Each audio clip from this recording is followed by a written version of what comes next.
हा माणूस भरलेल्या टँकर मधून हजारो लिटर डिझेल चोरण्यात सराईत आहे आणि इतकी वर्ष त्याचे हे कारनामे चाललेत इंडियन ऑइलच्या अधिकाऱ्यांच्या संगनमतानं। या डिझेल टँकर मधून तो रोज शेकडो लिटर डिझेल बाहेर नेऊन विकत होता। कसं ते ऐका त्याच्याच तोंडून। जुगाड आहे यांचा, इथून जुगाड आहे, इथून जुगाड लावून तिथून वालनं पाईप लावते,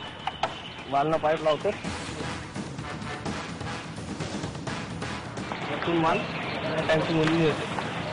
400-500 लिटरची टँकी आहे, ते पूर्ण फुल करते।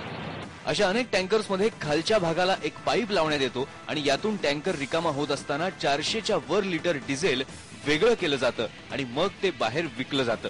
यातलंच डिझेल जातं चंद्रपूर वेस्टर्न कोल्ड फील्ड म्हणजेच WCL ला दर महिन्याला 80 टँकर्स डिझेलची गरज असते। याचाच फायदा घेत WCL आणि इंडियन ऑइलचे अधिकारी हजारो लिटरची चोरी करतात। अशी डिझेल चोरी इथे गेल्या अनेक वर्षांपासून सुरू आहे।